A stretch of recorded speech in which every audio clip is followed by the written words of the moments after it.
This card game has been out on mobile for about 7 years, and it currently makes me about $700 a month. In 3 days, it launches in Steam. I'm going to show you what I've learned, and we'll see if it was worth it. Here's a Steam page with the video showing the gameplay. You add up the cards to equal 11 to clear them off the board.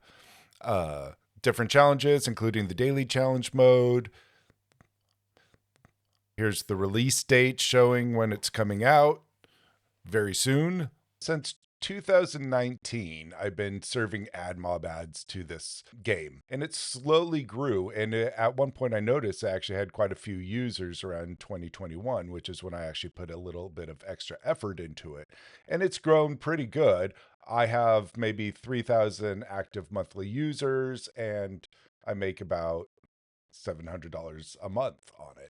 So it's been performing pretty well. It's a completely free game. It's all ad supported. So if you want to try it and you haven't played it, give it a go. But let's look at the numbers. So here we are in AdMob. This is 1 month of data. So you can see last month I did a little over $1,000. Current this month. Yeah, and most of this comes from these games. I have quite a few games on the App Store, but you'll see here 11's up for iOS and Android. Android outperforms quite a bit. But yeah, $500 on Android, $275 on iOS. So that adds up to that about $700 New Zealand a month. And that's about $450 US. So yeah, pretty good. Got a bit of growth, a bit of match rate increase. So it's pretty steady at this stage. So this is ByteBrew, which is what I use to kind of replace Firebase and things like AppLovin for link attribution. So it's a really cool, for indie developers, great way to kind of get information. But here I can see my players play this game at almost on average 4 sessions per user, and they play for about 6 minutes per session. So that's about 25 minutes per user per day, which is why the ad revenue is quite high for actually not having that many users. I only have maybe 3,000 to 4,000 users playing this. So it's pretty cool. This is us on the Steam page now, and here I could see how many people have wish listed it. This is quite cool. I know I don't have a lot of wish lists, but it's neat to see anybody doing it. So yeah, I have 6. One person unwish listed it. That was a bit sad, but I understand this game's not for everyone, but really cool that I could see these insights. So why Steam? Well, this mobile game has been performing on the app stores for quite some time, and it does pretty well. I get really good user engagement.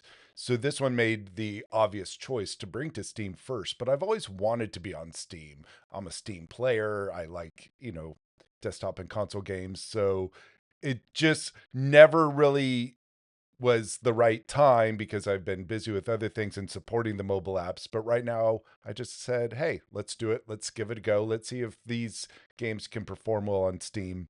I have other games, especially a really cool game from 20 years ago that I'm looking forward to bringing to Steam for the first time. Doesn't exist on other platforms. So this was really the first game I wanted to launch, get to familiar with the process, and go from there. So what did I learn? The biggest thing was the complexity and the amount of information required to get your Steam launch going. The page information has so many more requirements because you're not just building for mobile devices. You have a lot of permutations on computers. Even though my games are pretty simple and will run on just about anything, I could see if you had a more demanding game, wow, you would have to run a lot of tests and really go, this is the minimum requirement hardware. Um, and this is the high end experience you're going to get. So that was quite interesting having to go through all that and even answer those questions, even though my game didn't have to rely too much on performance. It was quite cool to do that.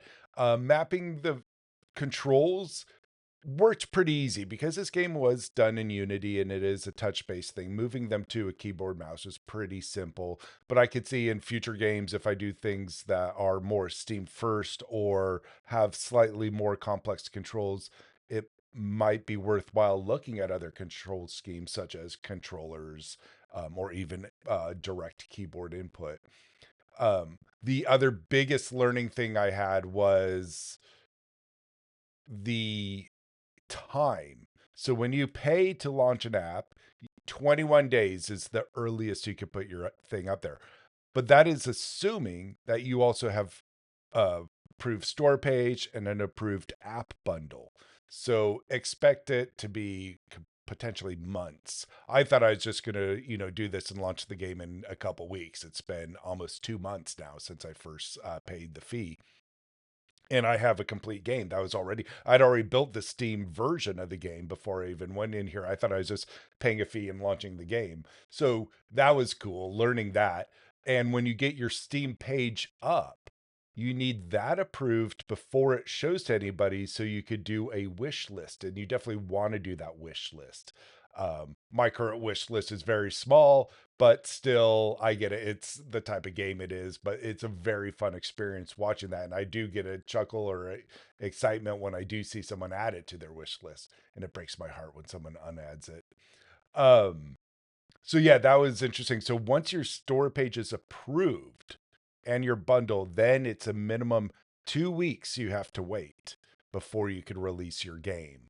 So knowing that now means early on I'd build that store page. Early on, just get that store page go while I'm still doing the development potentially. So I could long run this kind of hype machine, as we call it, with videos like this and, just the store presence and discoverability. So that was probably the biggest lesson learned. It's different to how I've done mobile for sure. If you're interested in trying any of my games, I'll put a link to the app stores in the description below. Um, I will be starting a journey of bringing a couple other games to Steam, including one that was never released and it only exists on an old handheld console. So that will be a really fun journey. Look for that video series coming soon. Thank you.